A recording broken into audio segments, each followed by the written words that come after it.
All right, good morning, class. So for today, I will just have a recorded video.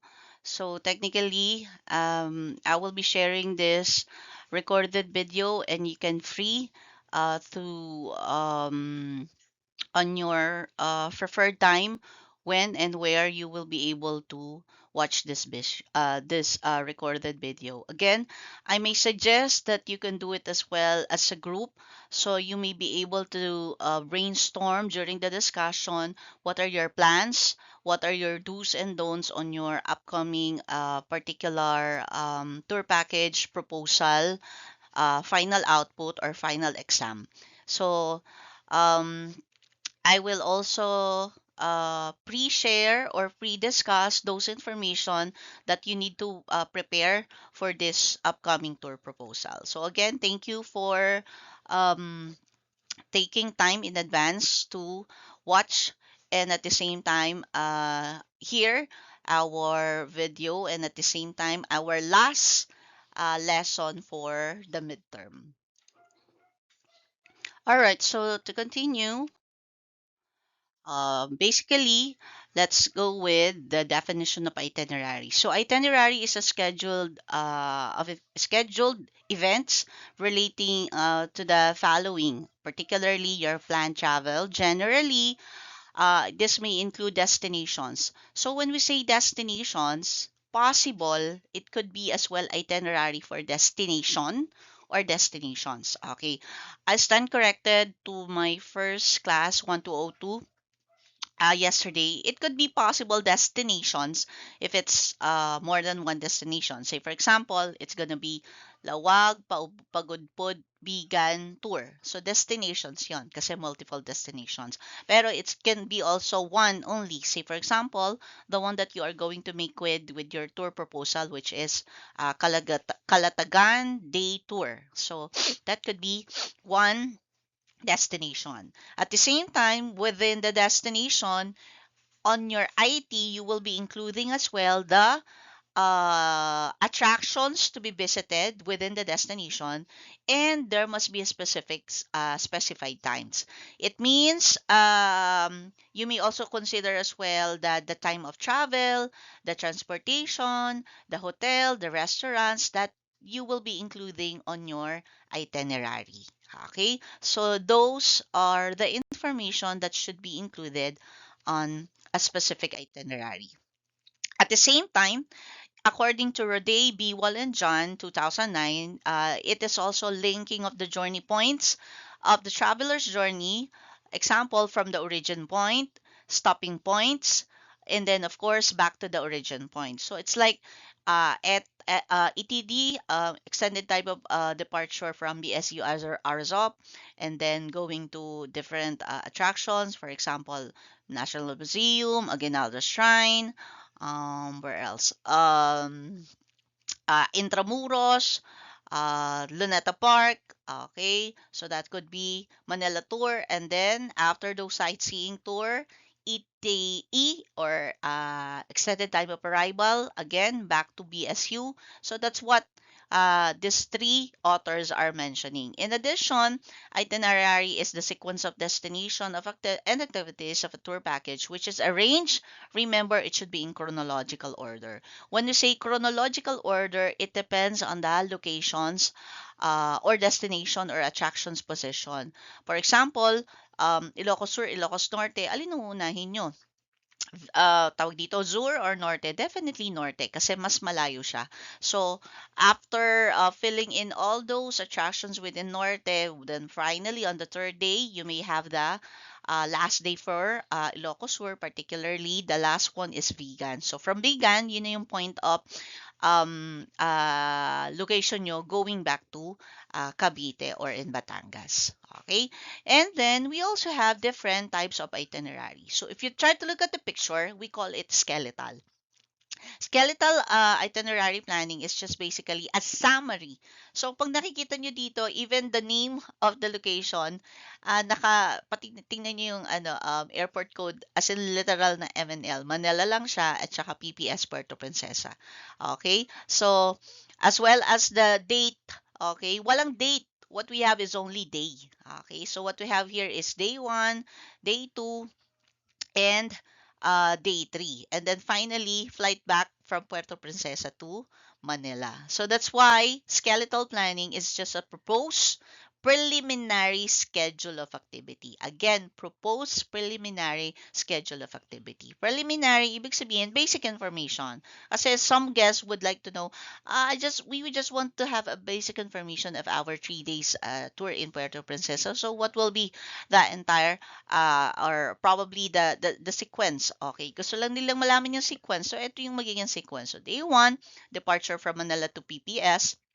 At the same time, on day 1, they will be basically use the time for underground river tour. For day 2 naman, it's gonna be a hectic tour kasi it will be a city tour. And then lastly, day 3, you will be having island hopping. And then flight back to Manila. And do not forget, it is also considered with the inclusion such as airfare, hotel, tours, and meals. Pero clear na ba siya? It's not yet clear. Anong hotel? Anong airfare? Anong tours? Ano yung mga attractions? Anong meals? Okay? So, again, skeletal lang siya. Okay? It's just summary of the information. Okay. Next will be, okay, after skeletal, meron pa tayo ditong sample example. Okay, this one is 5 days itinerary. Let me correct that. It's not Ilocos Norte, but rather Ilocos. 5 days itinerary in Ilocos. It includes 3 destinations, Pagudpod, Lawag, and Bigan. Pagudpod and Lawag is basically located in Ilocos Norte, while Bigan is in Ilocos Sur. So, medyo unclear lang yung picture, but basically, what they include inside the box are those attractions for day 1, day 2, day 3, day 4, and day 5. Again, wala pang specific time. So, again, proposal pa lang siya. Okay? Hindi pa complete information. Well, unlike for the second one, the technical, ayan, medyo mas clear na siya. Why? Because technical itinerary specifies the details, particularly the following information such as scheduled transportation, arrival and departure schedule, duration of sightseeing, land travel time, even the type of accommodation. So it says here, Puerto Princesa package tour, good for day 3. It is mentioned here from 7 a.m. There will be departing of Manila. Sa akin medyo hindi pa masyadong clear diyan kasi walang nilagay na assembly. Saan magkikita-kita? Where in Manila? Kung nakalagay lang diyan is departing in Manila. Okay? So, when we say technical, it's more specific. Okay? So, you could start from 5:30, assembly where MOA, and then say 7 a.m., tawag dito, probably arrival to NAIA Terminal Airport, and then probably, okay, 8:30, that could be arrival to Puerto Princesa. To some other technical, okay, technical, what do you call this, itinerary, they include like this, guys. So, 7 to 7:30, assembly to MOA, and then 7:30 to shall I say 7:30 to 9, medyo mas sabihin natin medyo late na kasi to eh. Okay? 7, like let's use 5:30, tapos 6 to 7, probably 6 to 8:30 kasi may 1 hour at least, 1 hour, tawag dito 2 hours kasi pag flights to Manila eh, at least 2 hours ahead ka sa flights, local pala, sorry. 2 hours advance ka dapat sa flights local, and then 3 hours naman for international. Why? Bakit matagal? It's because you will fall in line for check-in in your bags, getting your tawag dito, airline tickets, so on and so forth. And then yung tawag dito, waiting time as soon as the boarding gates open. So, matagal siya. So, this could be more specific rather than just using one time. You could use two. Pwedeng 8:30 to 9, tapos arrival, departure. So, making sure na mas clear siya. But here, clear naman, kaya lang hindi pa ako masyadong satisfied sa time. You can check a little more of information here based on the examples from the net. So, one thing is clear dito, minention na yung particular transportation. Okay. Mention ba? Yung hindi nga masyado na-mention eh. Okay, dapat meron dyan, departing from where? Naiya International Airport. So, dapat ganun. Okay? From Manila. So, dilulook forward natin na mas technical siya, mas improve yung information niya, specifying the details. Okay? While this is the Batangas Beach Trail naman, 3 days yan. Particularly here, may Laia, may Anilao, and then of course may Tingloy. So talagang beach trail siya. Okay?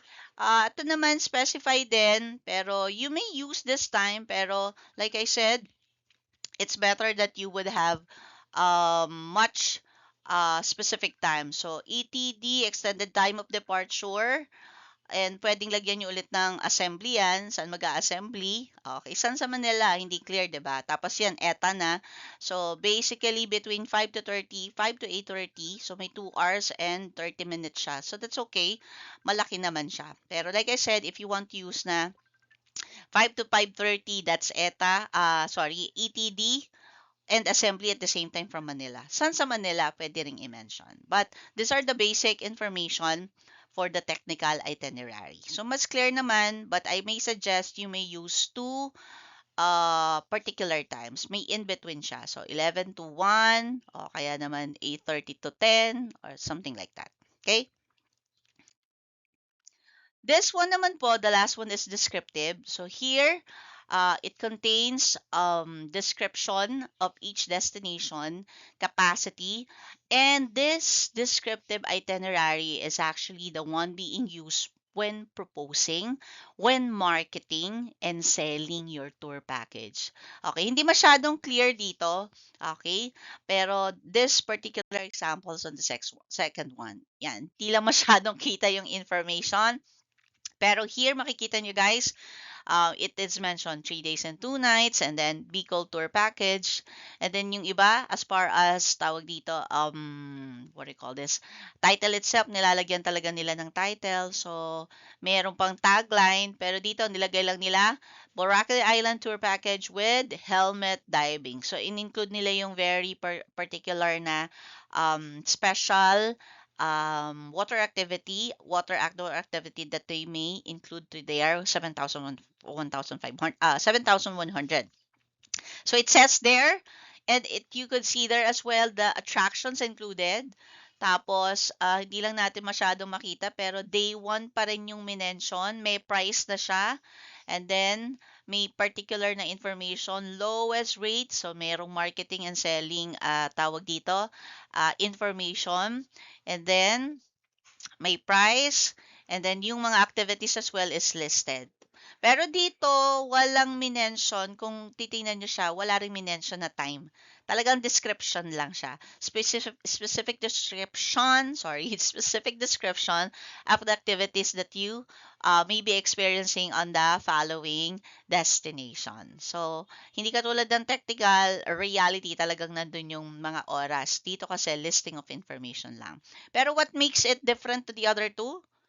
Like I said, it is being used a marketing brochure, a marketing selling technique for those who would like to buy this tour package. Okay? But still, we can call it itinerary pa rin kasi nandun yung mga listing of information. Kaya lang, descripted siya. If you really want to have the, tawag dito, the most particular time, you could go with the technical. Pero kung gusto mo naman, at least yung basic lang or summary, you can go naman with the first one, skeletal. Okay. Next will be, what are the things to remember? Okay. Anong things to remember when considering and making an itinerary? So, as a tour operator, you have considered the following information. Number one, of course, timetable. At yung sinasabi ko na mas clear, it's better if you would have two. So, yung sinasabi ko na 7 to 7:30, assembly. So, mas clear yon. Okay, so I'm not requiring, but I prefer that kind of timetable when you do your activity after this class or after watching this video lesson. And then, of course, you may also consider how many activities, how many attractions. Okay, it is a no joke if you will use 2 hours for 5 attractions. That's too much, okay? So, hindi natin ginagawa na yung 2 hours ay good for 5 attractions. Siguro depende pa yan. Ano bang attractions yon? Sightseeing? May activity ba? Mag-swimming? Yung 1 hour ba for activity would be enough? Definitely not. Okay? Kung i-consider nyo yun. So, kung swimming talaga siya, okay, island hopping, more likely, siguro yung minimum na para sa akin, 4 hours. That's almost half a day. Yeah, that's the truth. Okay. Ngayon lang, kung yung half a day nyo ay for swimming lang ba lang yun? Maybe you could consider as well island hopping. Kasi when you do island hopping, you will have stopovers and then there will be a swimming activity. Maybe snorkeling. Okay. Maybe some activities that will be offered in that island. Para maging useful. Kasi kung 4 hours island hopping lang, you're basically riding on the boat, wala man lang drop off, wala man lang quick, tawag dito, quick dip in the water, that's too much. How quick?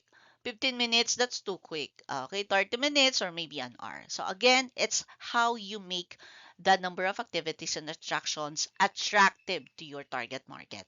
The duration of each activity and the length of stay in each attraction, I already mentioned in relation to the number of activities, di ba? Paano pag island hopping? Gano'ng katagal yung island hopping? How many islands are being used for the island hopping? Okay, anong gagawin doon sa mga areas for islands that you are going to visit? Okay, how long? And then, distances between stops. From one attraction to your restaurant, gano'ng katagal yon? 1 hour, 2 hours? 2 hours, gutom na yung guest nun. Gutom na yung traveler nun. So, when choosing a restaurant, make sure it is closer to the last destination, to the last attraction that you have visited. Okay? And of course, kung breakfast, usually, kapag naka-check-in yan, yung breakfast hindi na sa labas. Okay? It is common that the breakfast will be provided by the hotel that you have checked in. And lastly, when you travel, you have to check the conditions of the traffic. Ito bang way na to ang gagamitin? Pwede bang dumaan ng bus dito? Pwede bang dumaan yung van dito? Which is possible routes that can be used for quick travel. And you may able not to really have a long travel due to traffic condition. And lastly, weather. When is the best time to have this tour? Okay, you want to do swimming? Okay, let's choose Boracay. What day? Okay, what month? August, September, October. Do not expect you will be able to really swim a lot. Okay, kasi some people, they don't like that particular dates. Okay, why? Kasi you'll be in swimming. Tapos, nagsiswimming kayo pero bumabagyo, umuulan. Okay? Ayaw ko nagsiswimming umuulan, pero mababasa ka naman, di ba?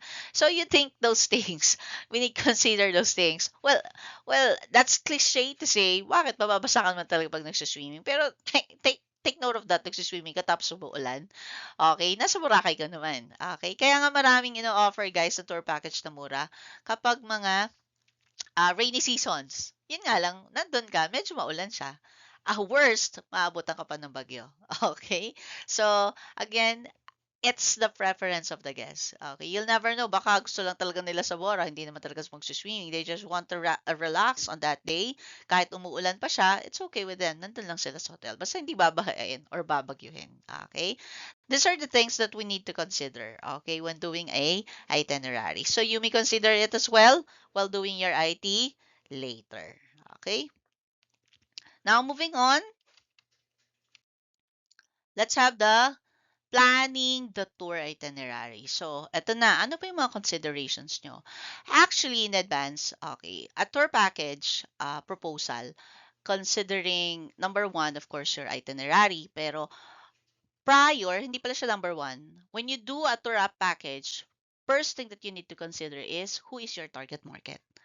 So, upon choosing your target market, then you're now ready to make your itinerary. So, hindi mangyayari kasi yung itinerary planning, guys, kapag wala pa kayong target market.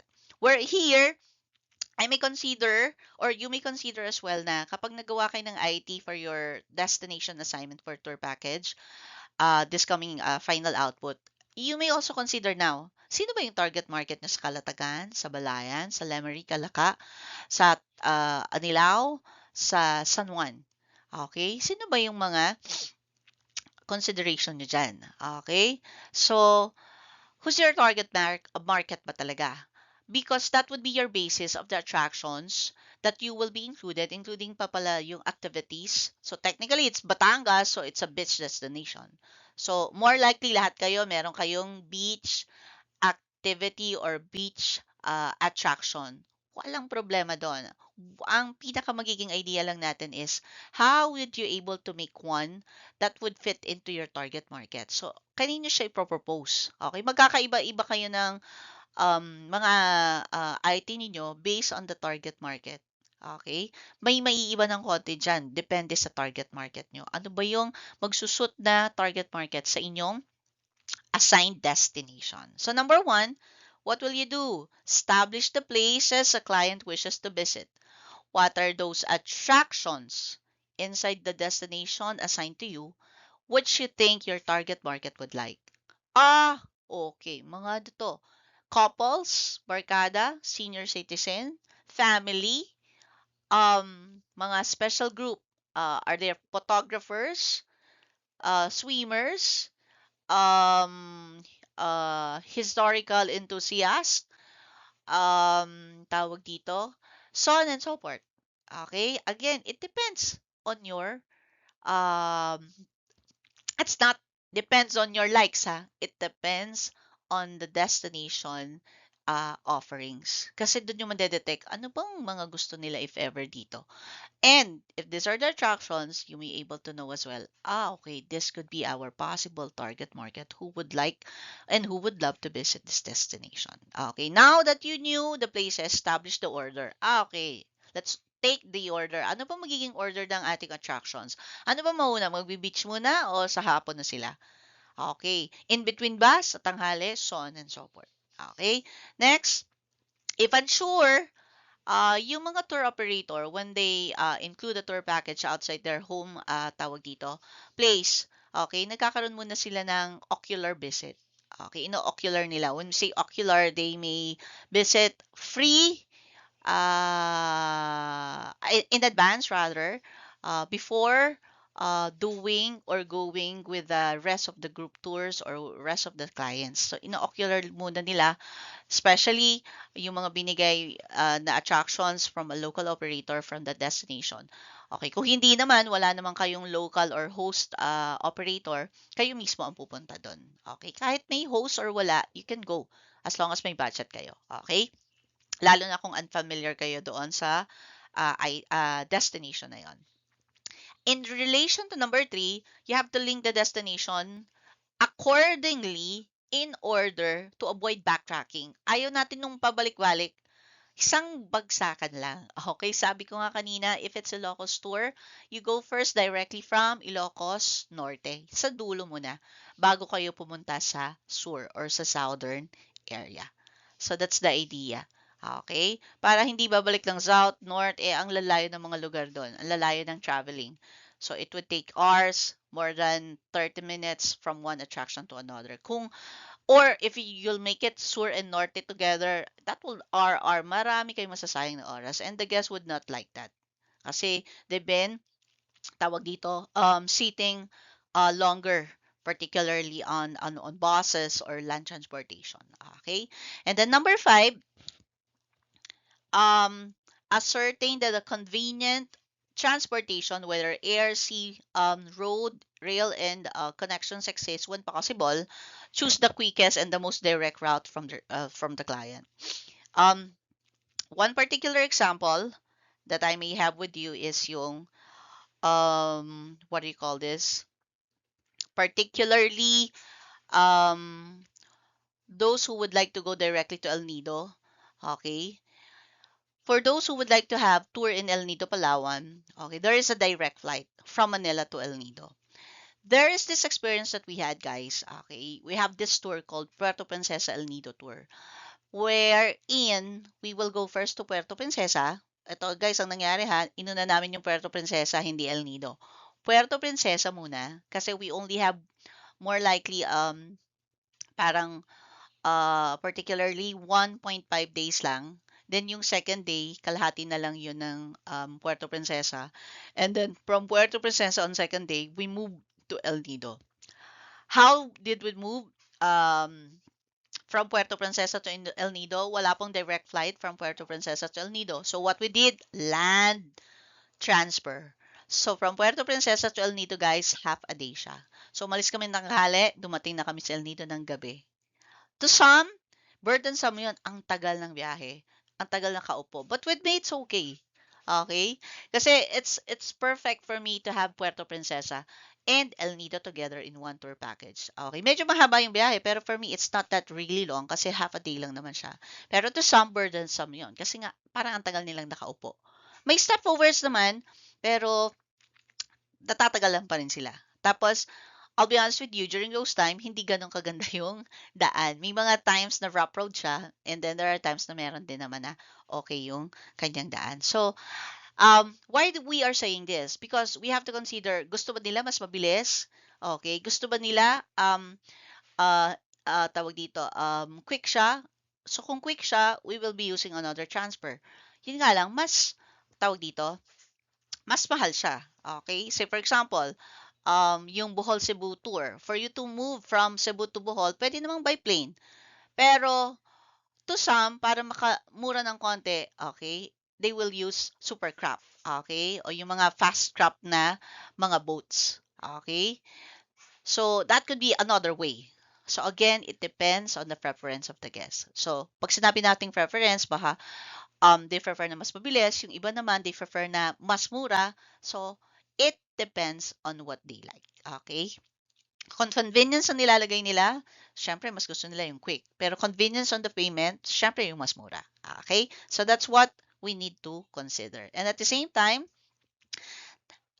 in relation to number 5, ito yung mini-mention ko, give preferences to itineraries with the lowest fare. Siyempre, pag lowest itinerary or low fare itinerary yan, ibig sabihin, we choose low fare airline, low-cost hotel, mid-class restaurants. Basta ang idea lang nila, mapuntahan nila yung lugar, pero hindi nila kailangan ng mga expensive suppliers. Okay, but to some, no, no, no, no. We like to pay, but you have to prepare us as well, high-end suppliers. So, syempre, five-star hotel, Philippine Airlines, kung airports naman, tawag dito, if it's, what do you call this, foreign flights, so they prefer business class rather than economy class. We're talking about seats in their planes. Okay? So, yung mga mini-mention natin. Okay? Depende. Pero dito ang sinabi, preference, particularly lowest fare. Okay? And then the next one, of course, present to the client at least 2 travel options. Yun. Magbigay din kayo ng 2 options. Okay? Kasi sometimes they may like to have choices at the same time. Okay? Meron pa bang iba? So, they will ask that. Okay? So, do not forget that.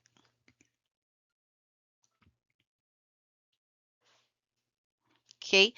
Now, after that you have presented, tawag dito, at least 2 travel options, wherein there would be choices and alternatives. Kasi there are some particular, what do you call this? There are some particular itinerary. Okay, nakaano to, land transfer. Hindi pwede kasi ni senior citizen sila. Hindi sila pwedeng matagal na nakaupo. Can we have option of boat transfer? Okay, yung quick naman yung pag-move from one island to another. Yes, ma'am, yun. Pwede natin sabihin na best option yun. And then, number 8, you may also inform the passenger of the restrictions of the promotional fare. Example, nakalagay niyan, 7-1 limited slots until, sasabihin ng guest, can we basically, tawag dito, pay on the next month. Ma'am, I'm so sorry. It is only restricted on specific time. Bakit may mga restrictions, particularly yung mga promotions? Okay. Remember, like right now, let's give the issue right now, the current global issue right now, yung gasoline hike. Okay. Bakit nila binibenta ka agad-agad yung mga promotions right now? Kasi hindi pa sila masyadong affected ng gasoline. Pero by next month, mas mahal na yung transpo kasi mas mahal na yung gas. Mas mahal na yung sa hotel accommodation kasi tawag dito, yung mga materials na ginagamit nila sa restaurants, sa hotels nila, they have to get it somewhere else, local, internationally. Siyempre, may transpo pa rin yun. Laging babagsak sa transportation. At kapag yung gas tumaas, every materials, every, tawag dito, uh, tawag dito, things that we use on a day-to-day basis, including food, supplies, and even tawag dito, transportation as number one, will get affected. So that's why we have to consider to let them know that you have to purchase this a specific time. Because if not, the next month po, hindi na po ganyan yung price niya. Okay? And then of course, you have to consider as well, there would be changes on the airline prices, kaya nagbabago yung price niya, yung promotion. Kasi hindi pare-parehas ang airline tickets, guys. Okay? It changed, okay, unfavorably. It changed from time to time, depending on the situations. Like right now, talagang nagbabago siya, napapamahal siya. Kaya yung mga tour namin dito sa kabila, we were asked the students to pay and confirm in advance. Kasi babayaran na yun in advance ng tour operator.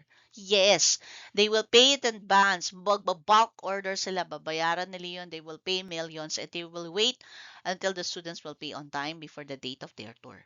Kaya pag hindi nag-confirm students, nag-back out, nag-cancel, that's a no-no. Once that you confirm, meaning to say you have to pay it. Kaya yung cancellation, dapat early cancellation. Kasi nabayaran na yon. Dapat na-cancel ka prior of the payment of the tour operator. So, I hope you're getting me there. Kaya, bakit kayo pinagbabayad on time? Bakit may specific date? Kasi, tawag dito, this is to make sure as well to the tour operator. Hindi to pwede guys na, with all due respect, ma'am, pwede pong magbayad sa pagkatapos na po ng pasukan bago po mag-end. No guys. Business is business as well with the tour operator. Kailan? Paano? Paano nila masusure na magbabayad kayo? Eh, nagbayad na sila. So, I hope you're getting me my point is. Kaya, pag pinagbabayad kayo on time, pay on time. Kasi that's our respect as well to the tour operator. They made you a good tawag dito, good lowest fared a ticket, a lowest fared tour rather. So pay on time. So they will be able to as well, move their business on time. And then at the same time, taxes, yan, nagbabago yan from time to time. They are always subject to change. And then lastly, make it a habit to inform the passenger of any changes from the airline and make comprehensive notes of the actions taken. Okay. Example, the guest asking for reservation of air ticket this week. Ito yung binigay mo na price. Reservation lang. Next time, magbabayad na siya next month. So, magbabayad siya on the same amount that you mentioned. Nakalimutan yung mention because of the gasoline hike, nagtaas na siya. So, sabihin lang natin from 999, ma'am, it's already 1,300. So, you see, good for 10 yun. So, madadagdagan talaga. Kaya dapat i-inform in advance yung mga guests. Ma'am, if you will not pay right now, chances are, well, not chances are, possibly next week, next month, there will be additional payments since of the global crisis that we were having, particularly sa gasoline. Okay? So, yun po yung sinasabi natin when planning tour itinerary. Kaya nadadagdagan ang mga prices because of those changes. Like right now, number one talaga na global change and crisis that we have is the gasoline hike due to the war in the Middle East. Okay? So that's one. Okay, next. Now let's move on. In here, we are talking about the different types of tour. So we're running down to the last part of our discussion. Kanina, we discussed about, do not forget, the types of itinerary. We have skeletal, technical, and of course, we also have descriptive. And we also discuss the planning stage of making itinerary. Now, after that we knew that itinerary, we planned already the itinerary. Now we can identify what are those or where are those itinerary will fall on a specific type of tour. So we have different types of tours. Syempre, pag different types of tour, different types or set of itineraries as well. So these are number one, independent tour. From the name itself, independent. So we're talking about here independent inclusive tour. So, ito yung mga tourists who would like to travel on their own. Basically, they want, tawag dito, the independent tours are prepared, formulated for those who want to travel independently. As in literal, wala silang kasama. Okay? They are not joiners. They want to do it on their own. So the components are such the following. So they may ask for please handle my air travel, air transfer, accommodation, travel documents, sightseeing, boat rides, entertainment, and such other travel services. Okay, depending on the preference of that person. Independent tour may not or may not be all-inclusive tour. Okay, ano ko yan? Classify ko yan. When we say all-inclusive tour, everything on the price, andun na siya. So, lahat nandun. Yung bayad sa tour guide, yung bayad sa transportation, so on and so forth. Pero pag independent tour, it depends on the preference of the tourist. Hindi. Walang guide. I don't like guide. Wag mo na lagyan ng payment for the guides. I don't need guides. I'll do it on my own. Can you follow me? So, hindi siya all in kasi walang bayad sa guide. We're talking about here local and international. Some people would like to have a guide as well. Kahit nag-iisa yun pwedeng may tour guide siya. Pero yung iba, wala, ayaw nila.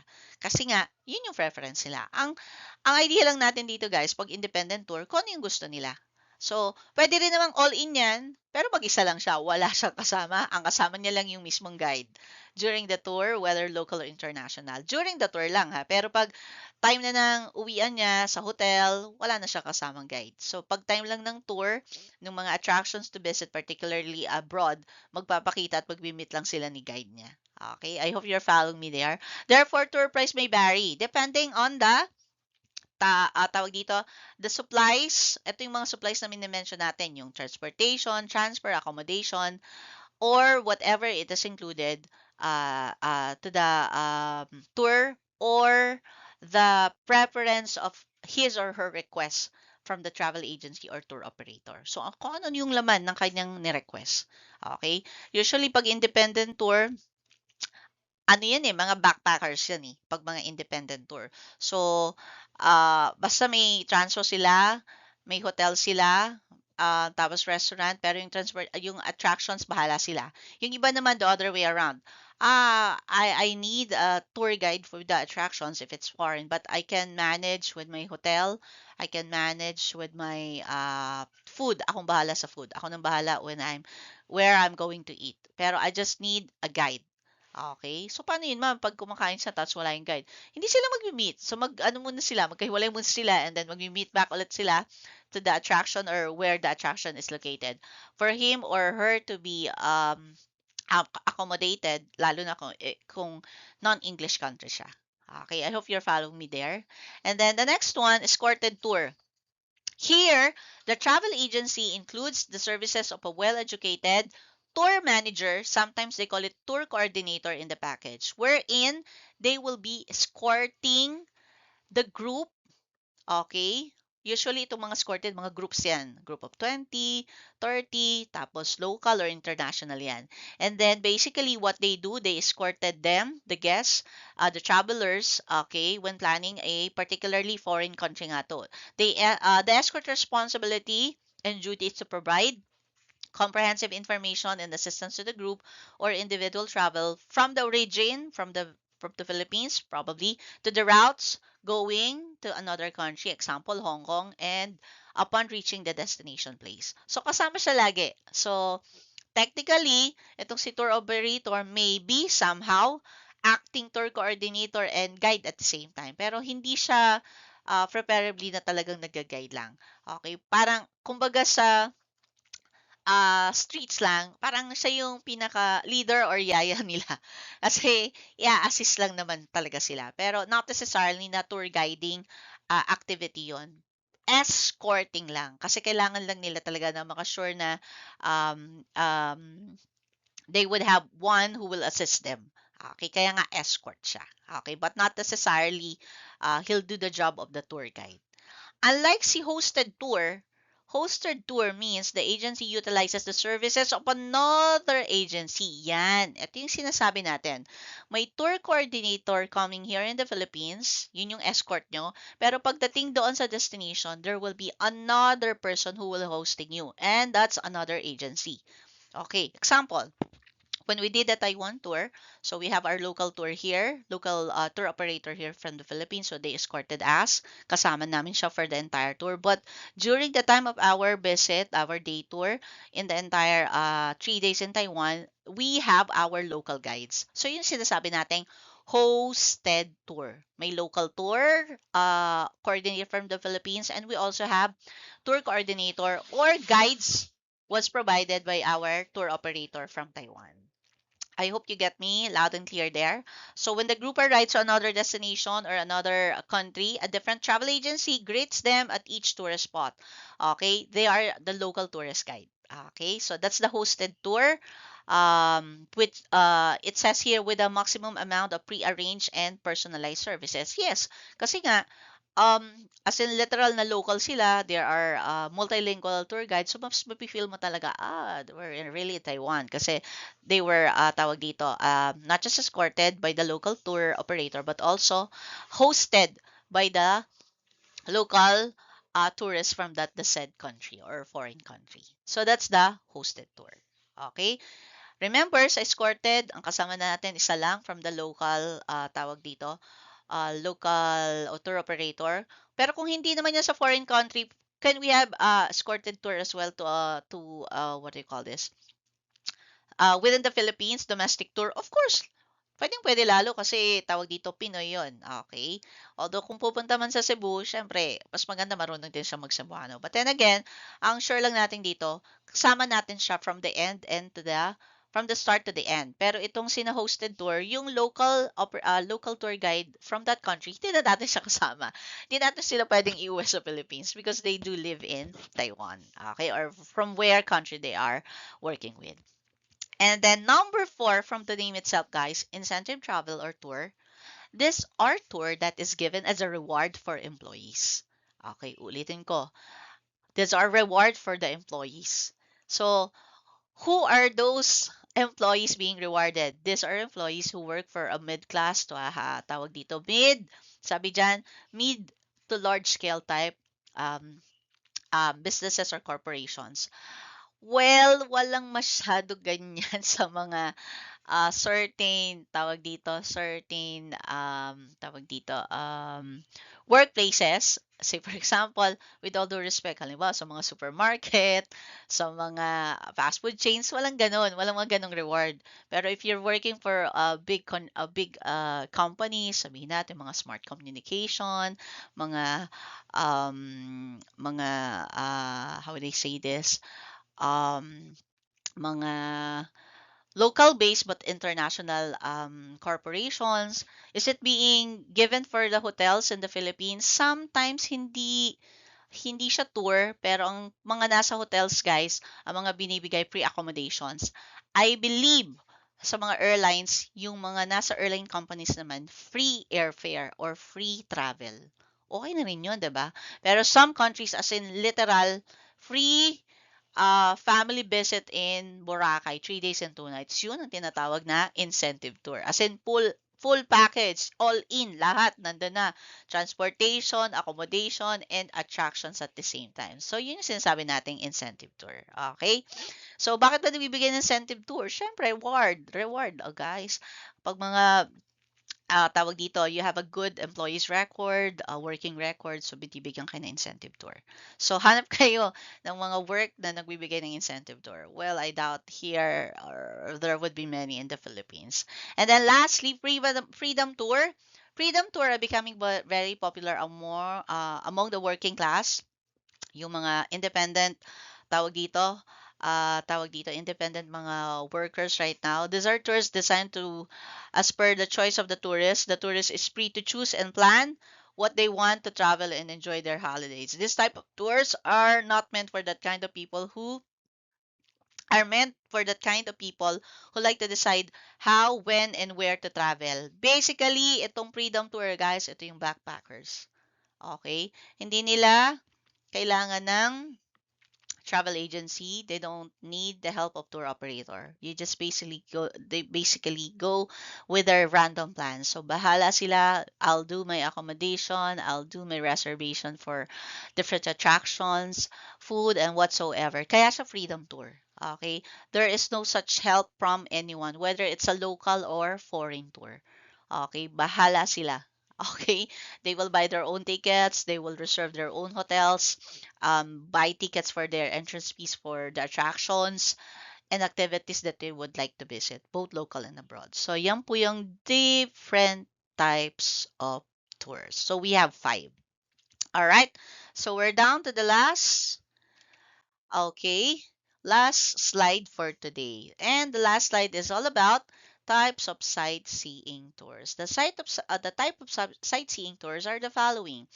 So, if you're aware with safari tour, the best safari is actually in Africa. Although meron din tayo ditong isang safari tour somewhere in where is that? Subic. Okay, they have this safari tour as well, pero it's not as big as safari in Africa.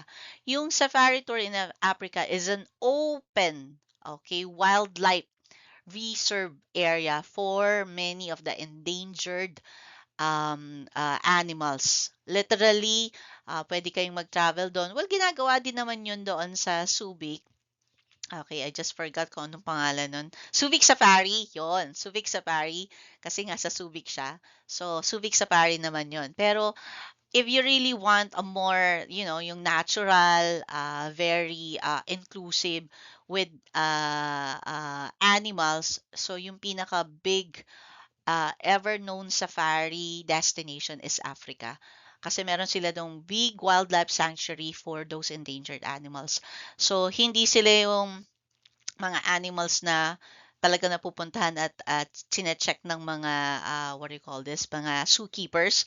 So basically pinupuntahan din naman pero they just leave the food around.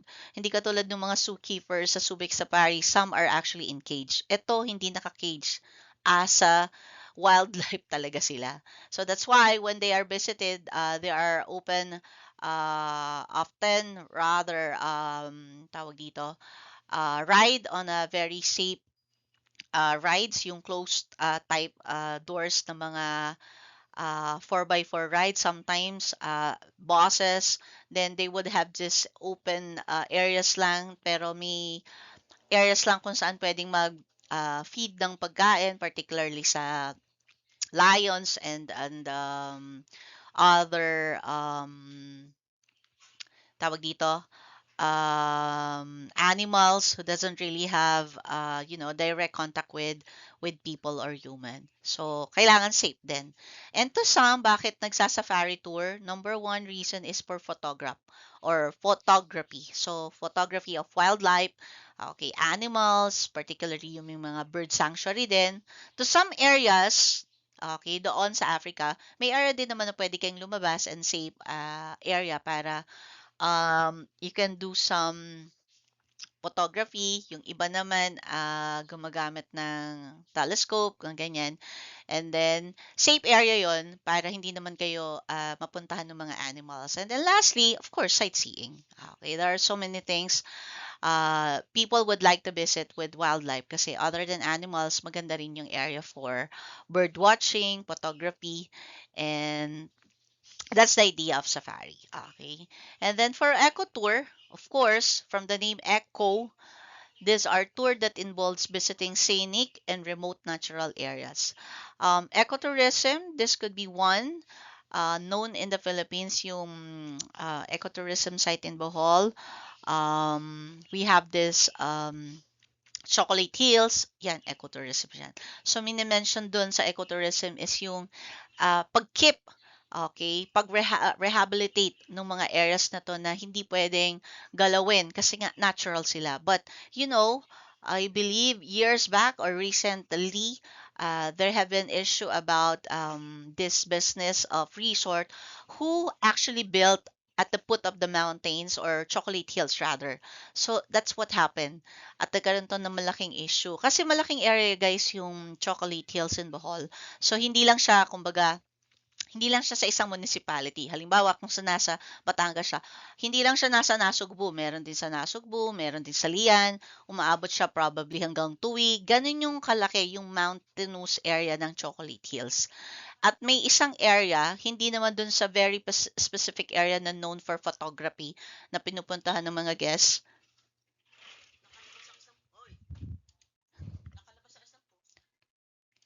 Alright, sorry for the interruption. Okay. Basically, where are we? So, yung eco tour, so sabi ko nga, basically, these are natural areas while we don't like to have any negative impacts of the environment. One more thing for ecotourism sites, of course, yung mga mountains. Mount Pulag. So, ano pang ginagawa natin doon? We just visit them for sightseeing purposes. Okay, there is no such other suppliers or any other things in there such as restaurants, hotels, walang ganun. Ganun yung mga characteristic ng ecotourism site. So natural talaga siya in remote areas. And lastly, from the name itself, museum tour. So these are tours let the tourists immerse to the local art scene and history. So we have a lot of historical museums here in Manila, particularly in National Museum. So sa National Museum, hindi lang siya puro paintings, hindi po.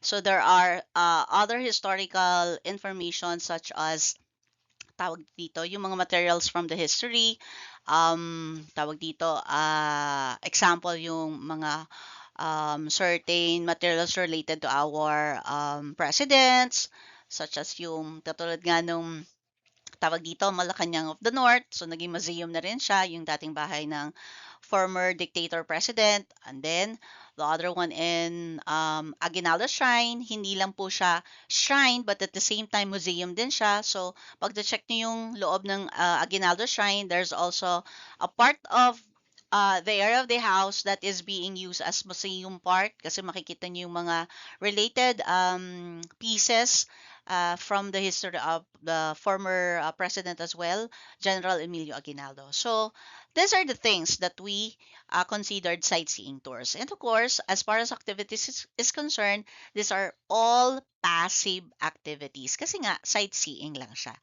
Okay? Unlike kung mga active siya. There you go. That's the end of our last lesson for the midterm. So I hope in a very short time, nagawa lang natin siya ng 1 hour. So nakaya natin ng 1 hour.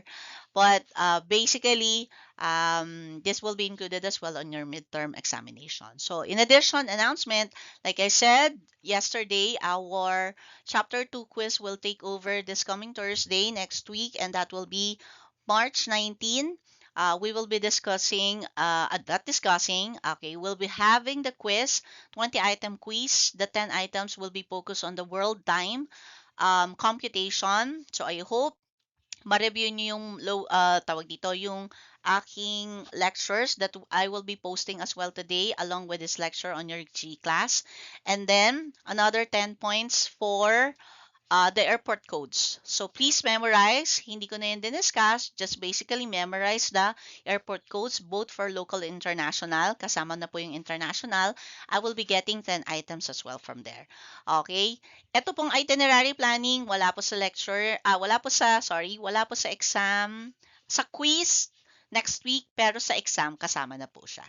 Okay, remember, next week is the last week prior of your exam. Examination will be on March 24, 25, 26, 27, 28, and 29. That's the week before the Holy Week. Okay? And be sure as well to those two particular student of each class that I will be calling your attention on a online meeting because we will be starting to discuss your the guidelines on how you are going to make your tour package proposal, particularly for this upcoming competition that will be held on April 15th under MICE events of HM student, third year students. Okay? Again, I suggest na panoorin nyo to as a group and then, sige, kung hindi po mapapasa today, I'll be waiting up until Saturday, tomorrow. pakisubmit na lang po yung output per group po. I will be making a G-class assessment and pasend na lang po siya. Again, I prefer technical for your assigned destination. Technical itinerary for your assigned destination. Okay, kung may question, kindly hit the button on your GC sa FB kung may mga question po kayo regarding to our activities, upcoming activities and examination as well. That would be all for today. Thank you very much. God bless po.